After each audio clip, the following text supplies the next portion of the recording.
On today's episode, we have Steve Cocco joining us. Steve is the Chief Intelligence Officer of Windom Security, and we're covering workplace violence prevention as well as how you can prevent an active shooter on campus.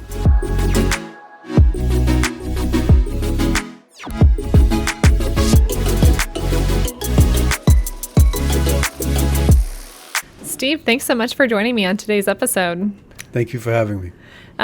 Today we're going to kind of have a very unique conversation, something that's kind of been brought up in the media and people have seen in articles and stuff that's been popping up about how companies need to start preparing themselves to be, for events that could potentially happen or occur within their organizations. So would you mind sharing what your expertise is and how you're helping to set businesses up for certainly success? Happy to. So my expertise is essentially currently in assisting businesses, places of employment, no matter where they may be, even houses of worship, in preparing themselves, their employees, their infrastructure, their management to foresee, but hopefully to prevent an act of violence that affects the congregation, the workforce, the management, etc. And that prevention, the number one goal is the prevention so that we don't have that act of violence. However, there are a whole series of things that the companies and the entities should be doing if an act of violence were to occur, as far as how do we handle the employees, how do we help them, where do they escape to, do we have a plan? The whole thing comes down to good planning. So I'm sure you've helped a number of different businesses, but what are the biggest things that a lot of companies just aren't even thinking about? Right. So one thing that, we often put on an active shooter training course so that we familiarize companies with how to react if they ever get caught up in one of these horrific shootings in which a person comes in and interrupts the place of employment or the place of worship and just starts to fire randomly, killing people, hurting people, etc. One thing that we consistently find that is lacking is a sense of urgency on the part of the company's management, in that they fail to realize that we're just as vulnerable as any other company or place of employment or place of worship, and we have to prepare. We hope the worst does not happen, but hoping is not good enough. You have to have a plan. And quite often we find that companies lack this planning. And you don't even have to take it as far as the worst case scenario, which is a devastating shooting event, but any kind of act of violence, employee on employee, there has to be a plan for that. So not only to prevent it, but also to offer assistance to the employee who has been hurt. Can you give or provide a little bit more color around what some of those plans might look like? What the best plan for fighting? Just violence in the workplace. Yeah. Well, I think the best plan is to start off with a good comprehensive plan. In other words, you can get your chief security officer, and hopefully if you're a big company, you have a chief security officer, and have him engage with other security experts or a private company or even with the police. And your first step is a vulnerability assessment of your property. Where are we vulnerable? What about the parking lot? What about employees who work at night? Are they being followed in? Are they subject to assault on our premises once they leave because a perpetrator may take advantage of the cover of night? So you've got that chief security officer, that person who's in charge of your equities at that company. He or she has to start off with getting all the facts right about the company's vulnerabilities, not misrepresenting them, not misunderstanding them, and start putting a plan in place. And to put an effective plan in place to deter violence at the workplace, that person needs the buy-in of the rest of management, and then the employees of the company need to be aware as to what their role is. How do I react? What do I do if I'm threatened or if I'm in the workplace when an act of violence occurs? Everybody needs to know their role. If you don't need your role, you're even more vulnerable should the worst take place at work. And what size companies do you think would need to put together one of these comprehensive plans? Often we find that the ones who get it and do the best plans are fairly large, well-known companies that have personnel dedicated exclusively to security.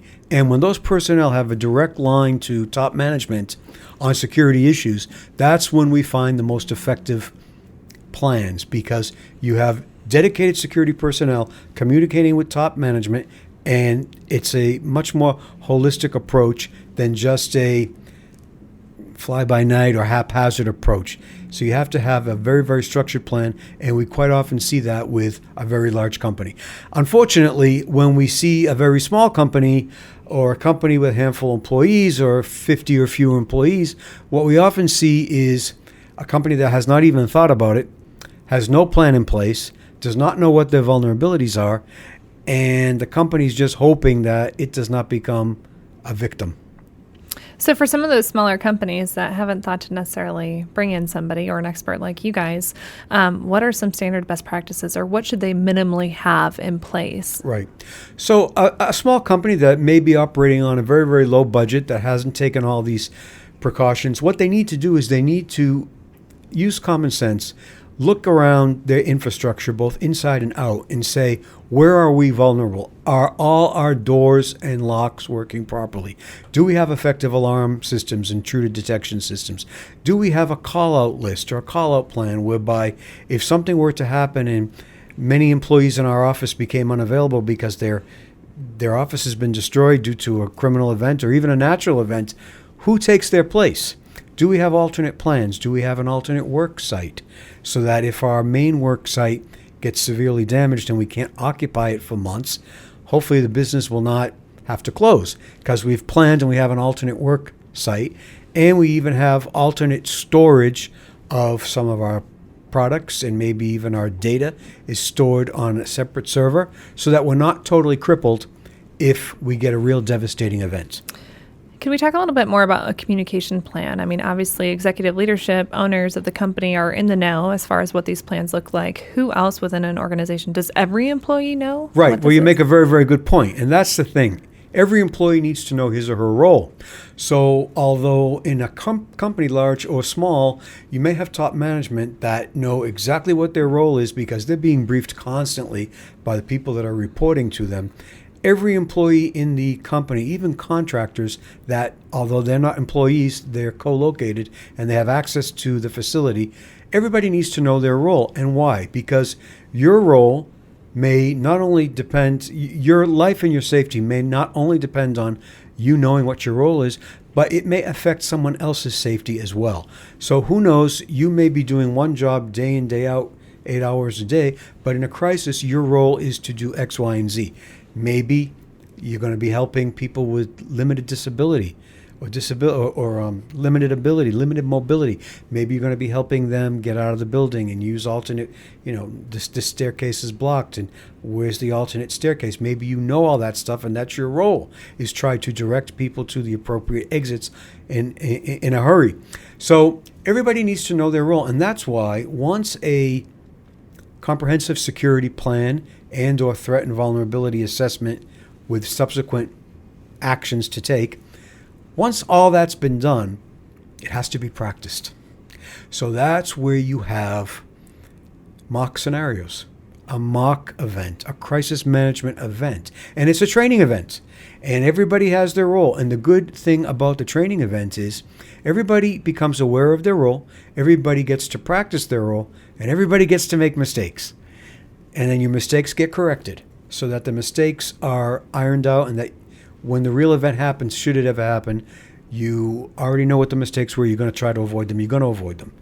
Naturally, there's going to be a nervous element if the real event takes place, and we all have a degree of efficiency that goes down during an actual critical event, but you need to practice it.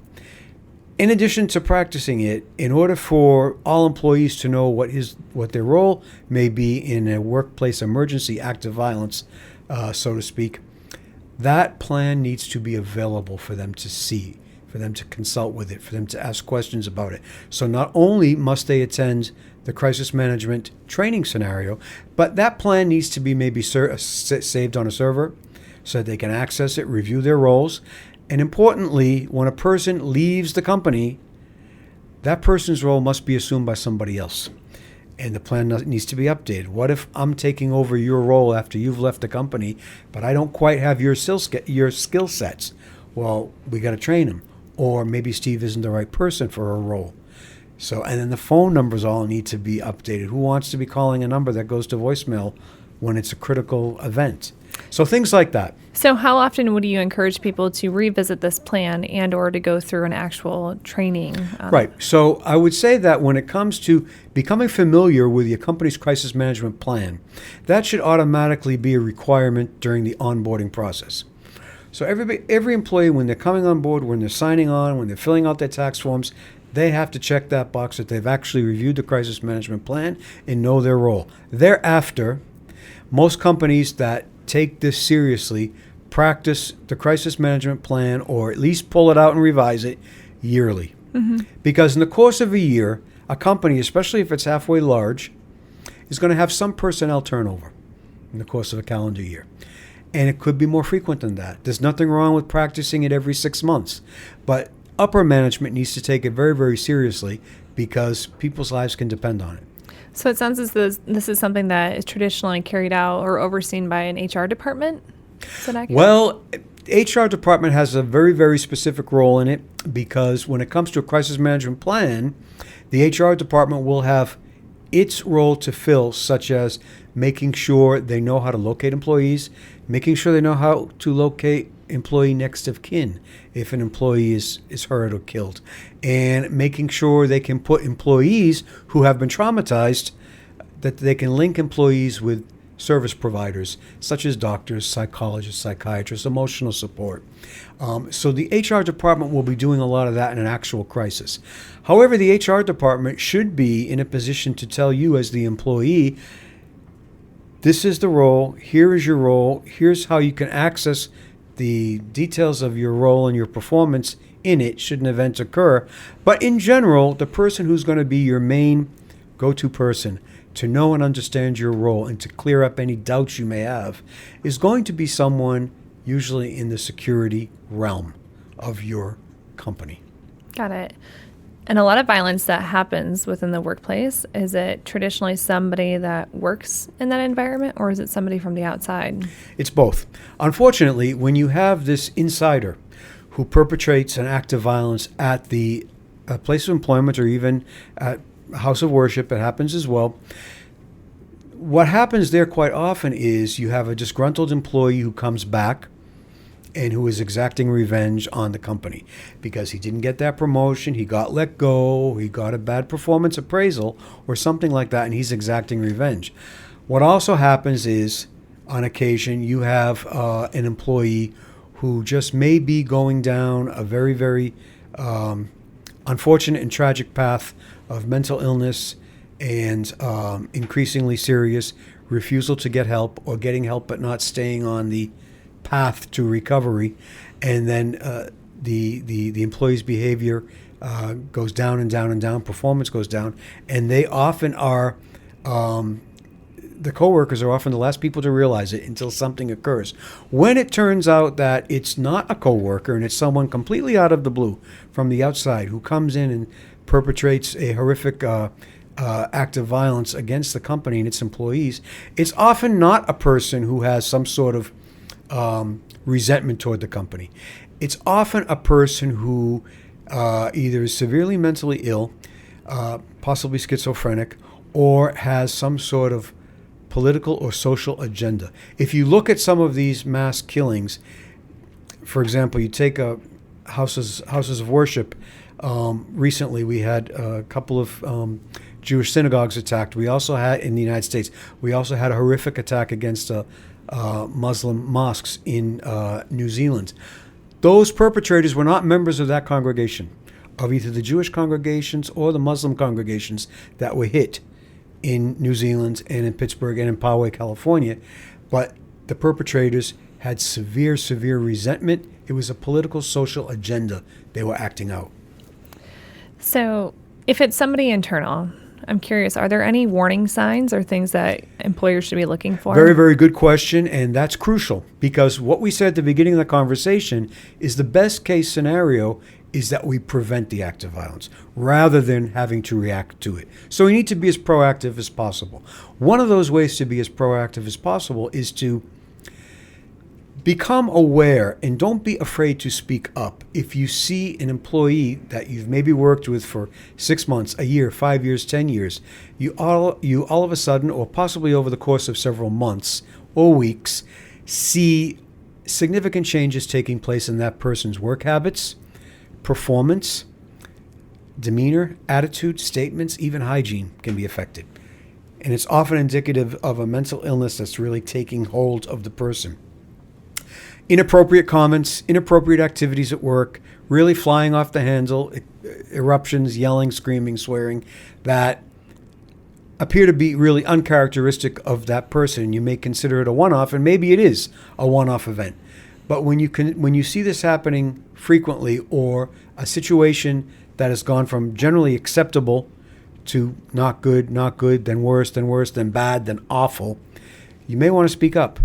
And one of the keys to you should speak up, because something could be seriously wrong, and that person could be, the last step may be an act of violence. Now, we all suffer issues in our lives that are unfortunate, that are sad, whether it be a death of someone, or a breakup of a relationship, whatever it may be.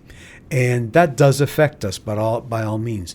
But it's rare for a person to be so affected by that they begin to take acts of violence.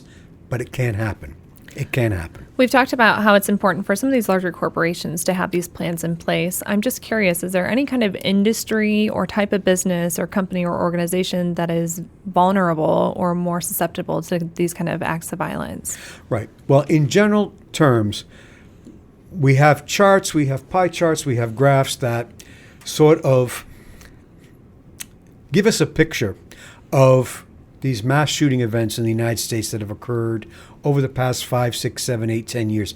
It's very, very interesting, because if you go back maybe 8 or 9 years and you start counting forward from 2010 or 2009 to 2019, you see that the picture has evolved a little bit as to the target locations. Now we're seeing more stores, we're seeing theaters, we're seeing houses of worship, whereby you see more. In the past 10 years, we've seen more like military bases, police departments that have come under fire, military bases that have come under fire, federal government facilities that have come under fire, or even contract facilities. It's kind of moving towards other places such as schools and shopping malls and places like that.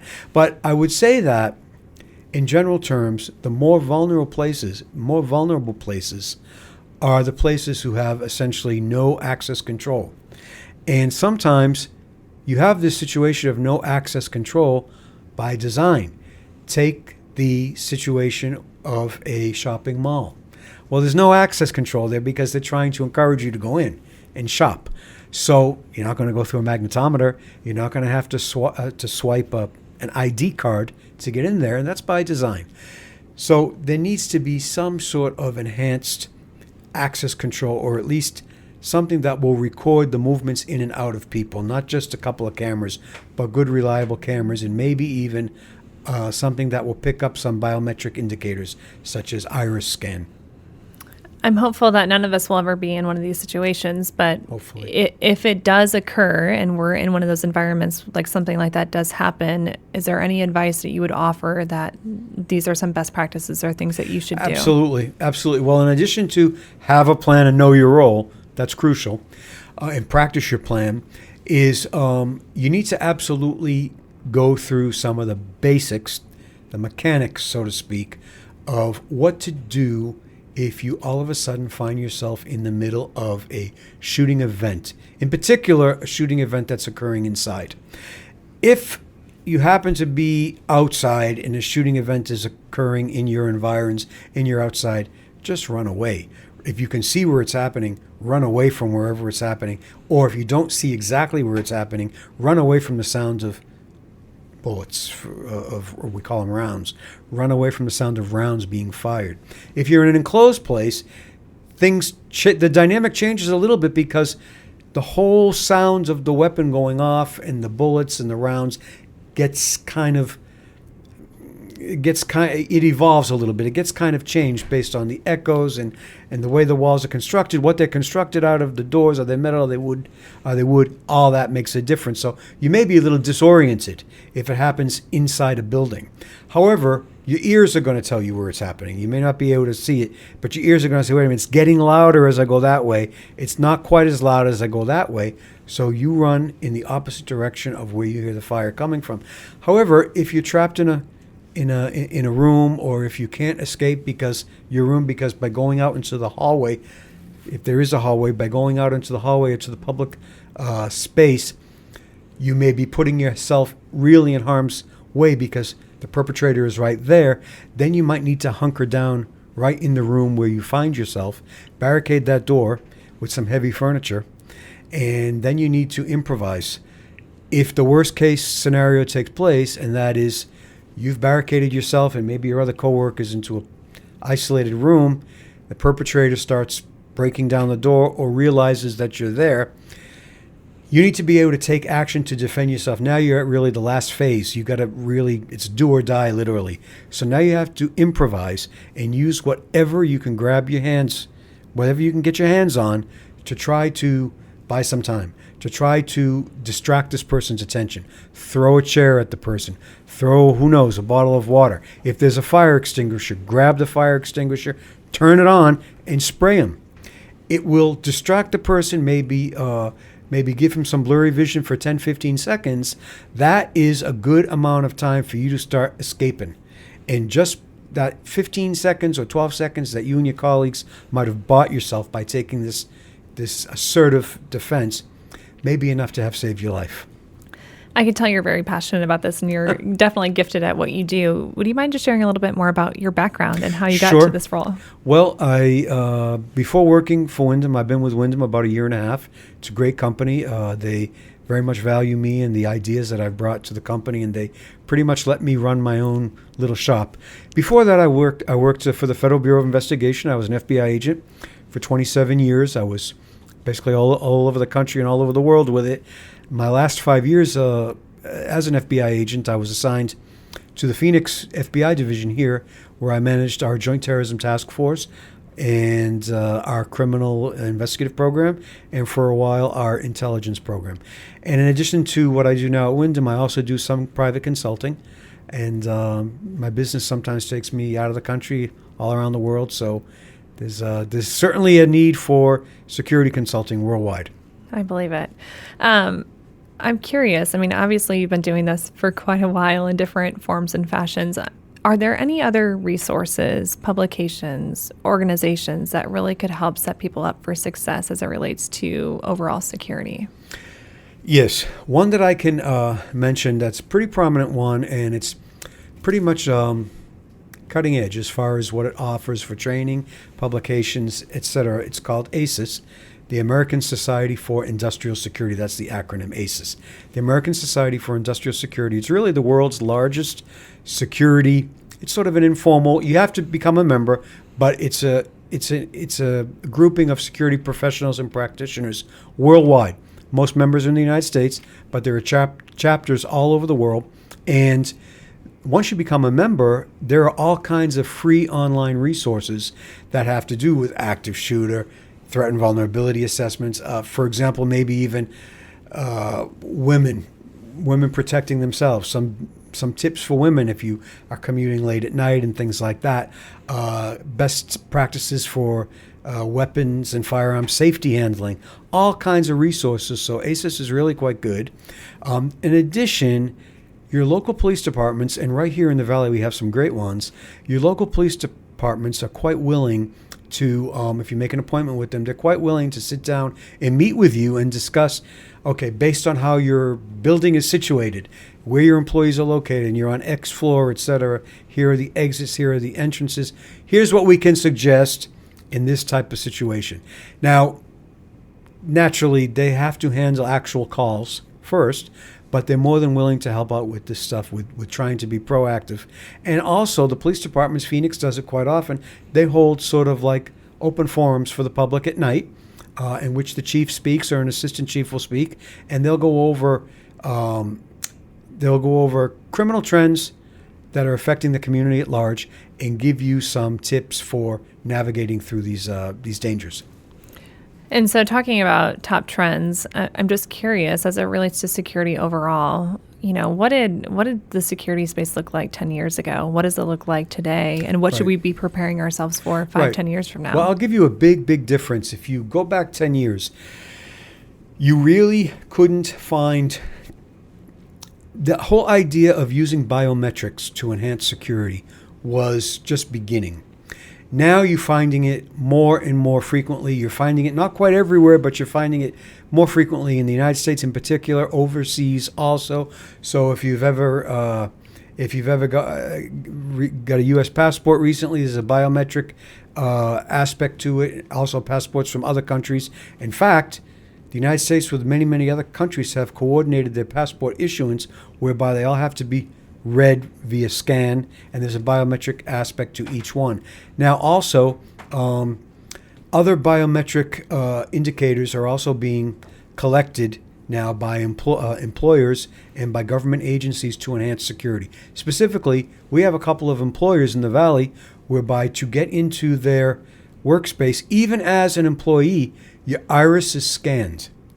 So what happens there? Well, your iris is unique to you. So if you're an employee in good standing, you scan your iris, and then you're going to get granted access to the areas that you need to access to do your job. If I go up there and my iris is scanned, I'm going to be rejected. And it's great because by doing the biometric aspect, you avoid the risk of fraudulently issued ID cards. You avoid the risk of fraudulently issued the cards that you may have to swipe, or a PIN code on a door that I give you yours and I'm not supposed to, or you give me mine. You're not supposed to be sharing those codes. But by implementing a biometric test, you avoid all that. So that's a trend, and that's becoming more and more popular. Wow, I feel like that's something we always saw in the movies. It's hard to believe people are already implementing that. It's absolutely out there, yeah. Is there any other fascinating technology that's being implemented or used? There is another technology that is, and it does involve some degree of science. Everybody wants security guards. We have many clients in the Valley that value our service, and we value our clients as well. And everybody wants security guards, but sometimes there aren't enough guards to go around, or a client wants something in addition. So what some companies are proposing now, and there are also actually a few companies that are offering it, for lack of a better word, you could call it a robot. And what it is, it's a mobile device that is shaped like a dome. And there are a couple of manufacturers out there, and it's probably about 4 feet high. I've seen a couple of them in demonstrations. And it goes around, and it basically has eyes and ears, but it's all mechanical. And it's also, so it's basically recording what it sees. It can't really intervene and arrest someone or, throw you out of a building because it's not a person.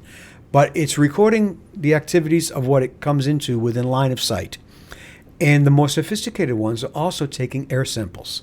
And they're analyzing the air sample, and these air samples are being extracted from the ambient air to detect dangerous substances, such as a poison that might have been deliberately put into the atmosphere, ricin, what have you, anthrax, what have you. And then it can generate an alert if it perceives through the test something very dangerous, and then of course that requires human intervention. Mm-hmm. But those mobile little robots that a couple of companies are now deploying to assist in security, that's another trend. So interesting. So as a recap of today's conversation, if somebody does not have an active plan in place, can you name like the 3 to 5 steps that they should take in order to do that? Right. So if you don't have a crisis management plan in place, now your crisis management plan can cover an active shooter event. It can cover any other active workplace violence, such as, somebody shows up with an explosive device or tries to disseminate a hazardous substance in your workplace, or just someone shows up and damages your property, and now you can't work there because there was a fire, arson. You can't work there for a month. So a couple of major the main aspects of that is every employee needs to know his or her role. Every employee needs to practice their roles. The plan needs to be available for the employees to consult, and you need to have an all-hands-on-deck practice seminar a couple of times. You need to a couple of times a year, you need to absolutely consider the physical surroundings. So all your doors, your locks, your barriers, are they sufficient? Do we need to enhance them? Is everything locking? Are all doors locking? That has to be one of the main aspects. Another one of the principal aspects has to be, are we screening visitors as they come in? Is there a magnetometer? Are we screening what a visitor comes in with, such as in a handbag or shopping bags? Do we really know what's there? That has to be implemented as well. So those are a couple of basics that any company can do and should have in their plan. Steve, this has been a really insightful conversation. I think this will help set up a lot of businesses here in our community for success in the future as it relates to workplace violence. I hope it does. It does. Thank you for doing your part and your continued support, and appreciate you being here today. Well, thank you very much. Thank you for having me.